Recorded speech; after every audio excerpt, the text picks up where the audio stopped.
नमस्कार साथियों, स्वागत है आपका सावरिया कोचिंग क्लासेस पर। मेरा नाम है भावेश गवली और आज हम पढ़ने वाले हैं कक्षा 10वीं के विषय गणित को, जिसका आज से हम अध्याय नंबर 1 शुरू करने वाले हैं, जिसका नाम है वास्तविक संख्याएं। तो वास्तविक संख्याएं जो होती है वो मूलतः दो प्रकार की होती हैं।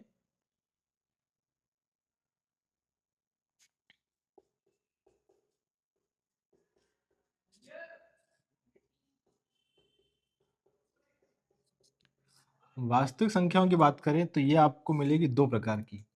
पहला प्रकार तो होता है जिसमें होता है आपकी परिमेय संख्याएं,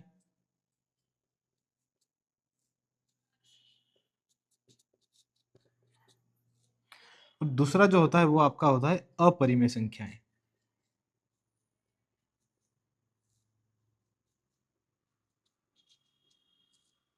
संख्याएं देखा जाए तो दो प्रकार की होती है, एक तो होता है वास्तविक और दूसरा होता है काल्पनिक। काल्पनिक संख्याएं वे होती हैं जो अंडर रूट के अंदर माइनस में होती हैं। तो अभी हमारे सिलेबस में वास्तविक संख्याएं हैं, तो काल्पनिक संख्याओं की हम बात अभी नहीं करेंगे। तो जैसा कि आप जानते हैं वास्तविक संख्याएं दो प्रकार की हो गई। पहला होता है आपका परिमेय संख्याएं और दूसरा होगा आपका अपरिमेय संख्याएं। परिमेय संख्याएं वे होगी जिन्हें आप p बटे q के रूप में आप लिख सकते हैं, जहां पे आपका q होगा वो नॉट इक्वल्स टू जीरो होना चाहिए। और अपरिमेय संख्याएं जिन्हें आप p बटे q के रूप में आप नहीं लिख सकते। अपरिमेय संख्याएं जैसे आपका एक होता है पाई। फिर आप बात करो दशमलव में, तो यदि हम बात करें जैसे आपका रूट 3 हो गया, रूट 2 हो गया, ये सभी आपकी अपरिमेय संख्याएं हैं। रूट 5 है।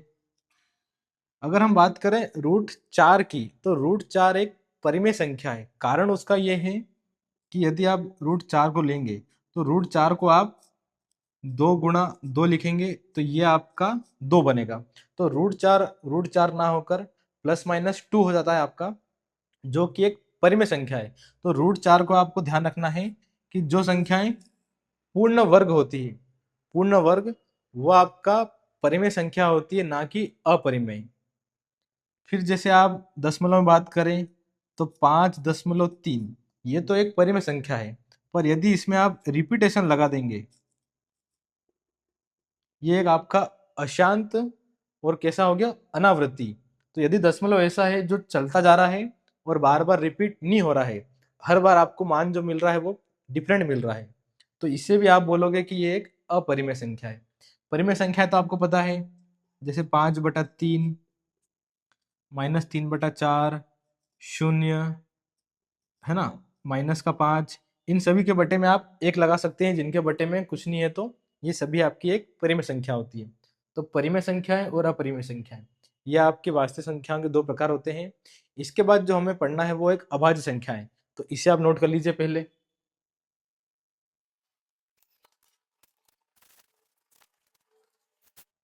चलिए, तो अब हम अभाज्य संख्याएं पढ़ेंगे। अभाज्य संख्याओं की जानकारी आपको इसके पूर्व क्लास में होगी, पर हमें इस अध्याय में अभाज्य संख्याओं का बहुत उपयोग करना है, इसलिए हम पहले उसके बारे में हम समझ लेते हैं।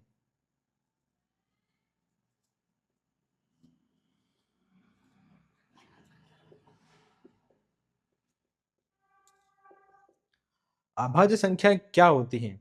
तो अभाज्य संख्याओं की जब हम परिभाषा की बात करें, तो बच्चों ये बोलते हैं कि कुछ सारे बच्चे की जैसे जो किसी के पढ़े में नहीं आता हो या ऐसा कुछ, तो वो सारी परिभाषाएं रटने के लिए तो ठीक है, पर समझने के लिए वो ठीक नहीं है। तो अभाज्य संख्याएं वे होगी जो जिनका जो गुणनखंड होगा वो खुद एक होना चाहिए, या तो वे स्वयं। यदि वे किसी और भी संख्या से विभाजित होती है तो वे अभाज्य संख्याएं नहीं है, उन्हें हम भाज्य संख्याएं बोलेंगे। फॉर एग्जाम्पल के लिए हम बात करें 2। अच्छा, एक की जब हम बात करें तो एक ना तो आपका भाज्य है ना ही अभाज्य है, तो इस पॉइंट को आपको नोट कर लेना चाहिए साइड में।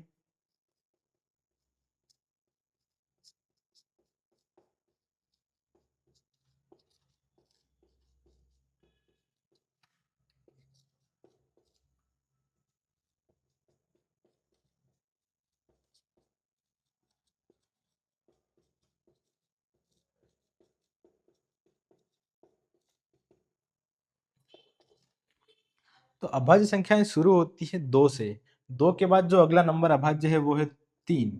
3 के बाद हम बात करें 4 की, तो 4 आपका एक भाज्य संख्या है, क्योंकि वो 2 से विभाज्य है, खुद से तो विभाज्य है ही है, पर अगर 2 से विभाज्य है तो वो भाज्य है, अभाज्य नहीं है। इसके बाद हम लेंगे 5 को, 5 के बाद 7, फिर 11, 13, फिर हम बात करें 17, 19, 23, 27। बहुत से बच्चे 27 का नंबर भी जोड़ते हैं अभाज्य में, पर वो 3 के पहाड़े में आता है। तो 27 के बाद आपका होगा 29, 31, 33। बच्चे बोलते हैं 33 11 के पहाड़े में आता है, 3 के पहाड़े में भी आता है। इसके बाद होगा आपका 37, 39। 39 आपका एक अभाज्य है या भाज्य? बच्चे इसमें बड़े कंफ्यूज होते हैं। तो ये एक आपका भाज्य नंबर है। इसमें बहुत गलती होती है क्योंकि बच्चे को पता नहीं होता है कि ये 13 के पहाड़े में आता है, उस तरीके से आप सोचते नहीं उसे। तो 39 3 के पहाड़े से भी कटता है, साथ में 13 के पहाड़े से भी कटता है, तो 39 को आपको नहीं लेना है। 37 के बाद आप लेंगे 41, 43, और इस प्रकार से ये नंबर चलता आता है। तो ये तो हो गई अभाज्य संख्याओं की जानकारी। अभाज्य संख्याओं की जानकारी हमें गुणनखंड में चाहिए होगी, क्योंकि हमारा चैप्टर जो है वो पूरा गुणनखंड पर ही टिका हुआ है, और जो बोर्ड में क्वेश्चन आते हैं वो गुणनखंड से बहुत आते हैं। तो अब हम पढ़ने वाले हैं गुणनखंड के बारे में।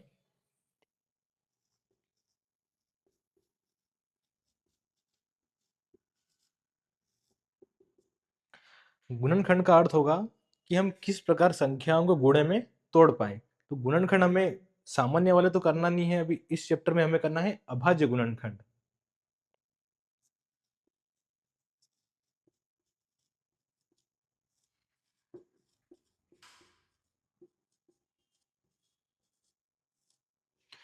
गुणनखंड जैसे हम 20 की बात करें तो 20 के गुणनखंड क्या हो सकते हैं? 5 चौक 20, 10 दूना 20। तो ये सभी तो सामान्य गुणनखंड है, पर हमें जब हम बात करेंगे अभाज्य गुणनखंड की, क्यों? चूंकि जो आपका 4 और 10 है, इसके आप आगे टुकड़े और कर सकते हैं गुणा में, इसलिए ये अभाज्य गुणनखंड नहीं हुए। अभाज्य गुणनखंड करने के लिए आपको या तो इस विधि का उपयोग करना होगा, या आप इस विधि के बिना भी आप कर सकते हैं, तो आप कर सकते हैं।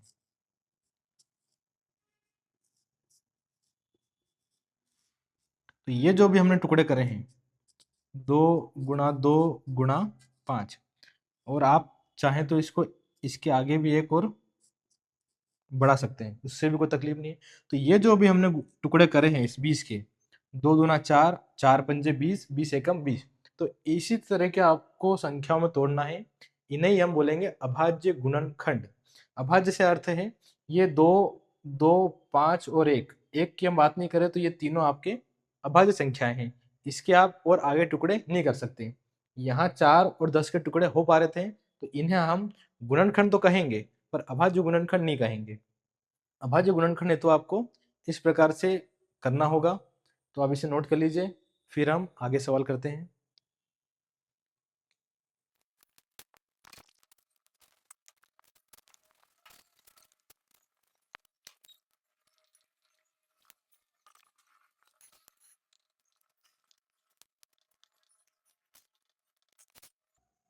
चलिए, तो अभी हम प्रश्नावली 1.1 का हम पहला प्रश्न हल करने वाले हैं, जिसमें आज हम 140 और 156 के अभाज्य गुणनखंड को हल करने वाले हैं। तो प्रश्न आपका है कि अभाज्य गुणनखंड के गुणनफलों के रूप में आप इसे व्यक्त करना है। तो 140 के हम जब अभाज्य गुणनखंड की बात करें, तो सबसे पहले आपको जो करना है,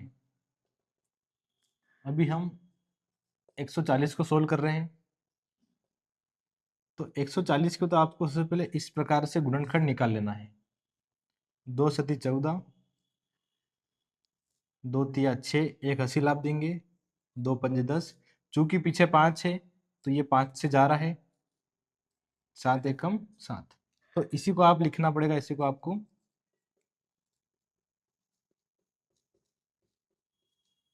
या आप इसको इस प्रकार से लिखते हैं कि 140 के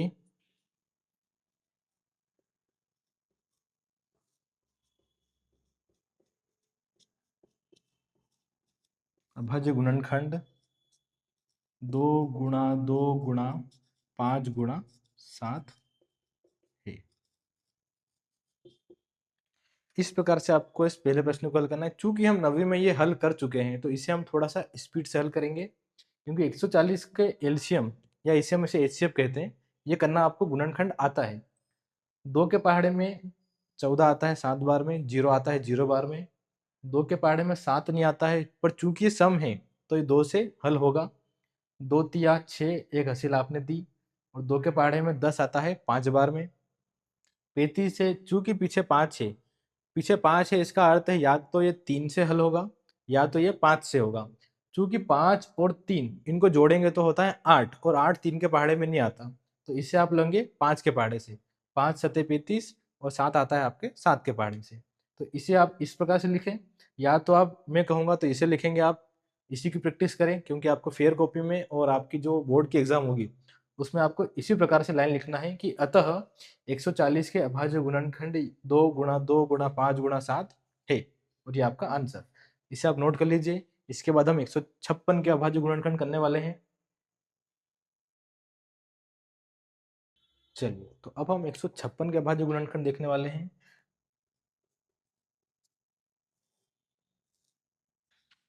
चूंकि पीछे 6 है तो ये भी सम है, तो हम इसे 2 से हल करेंगे।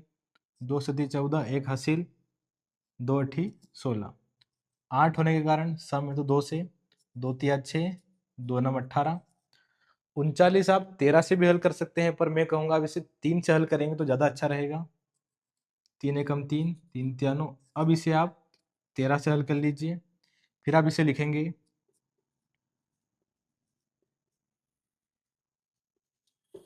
अतः 156 के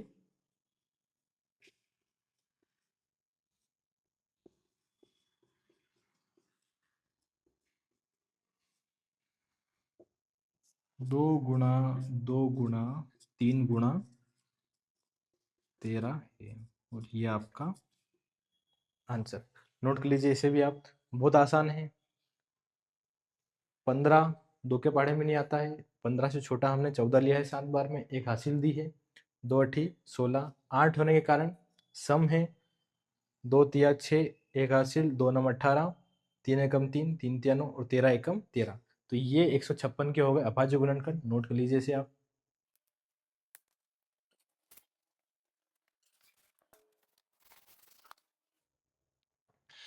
आज का हम इस लेक्चर में हम एक सवाल और लेने वाले हैं, जो होगा 38-25 का। इसके हम अभाज्य गुणन करेंगे। अगले वीडियो में हम 5005 और 74-29, ये दोनों प्रश्न आपके परीक्षा की दृष्टि से बहुत आईएमपी है, तो इन्हें हम अगले वीडियो में कवर करेंगे।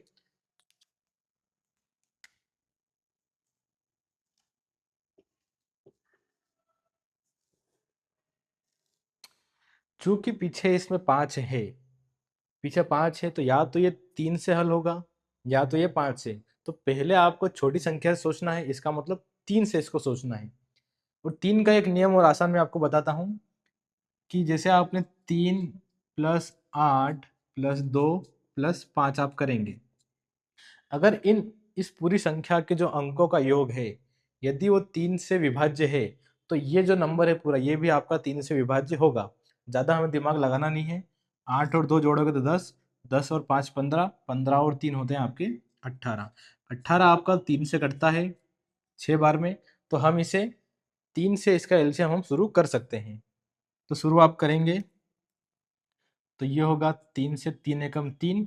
3 के पहाड़े में 8 नहीं आता है, 8 से छोटा आपका 6 आता है। 3 दूना 6, 2 हासिल आप देंगे, क्योंकि 8 में से आपने 6 कम कर लिया है।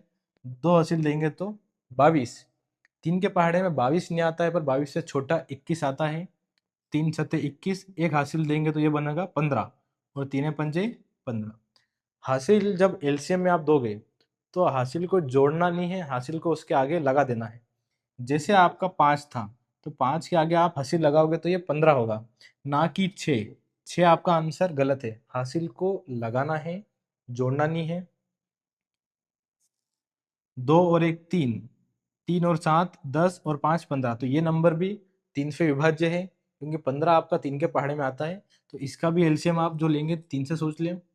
3 चौक 12, 3 दूना 6, एक हासिल, 3 पंजे 15। 5 और 2 7, 7 और आपका 5 12, तो ये नंबर भी आपका 3 से कट रहा है। 3 एकम 3,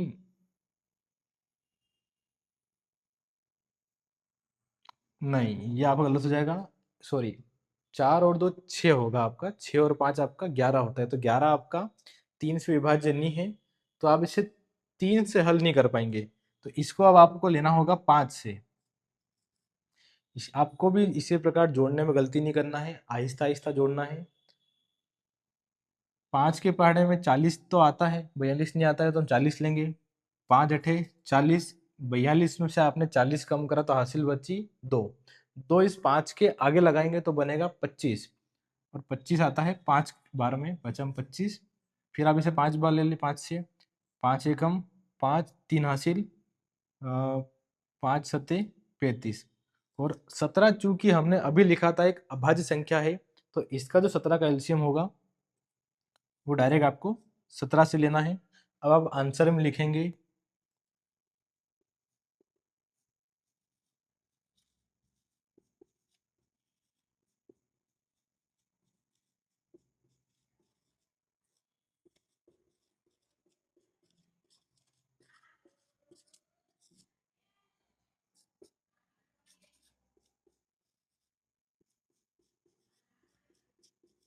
3 गुणा 3 गुणा 5 गुणा 5 गुणा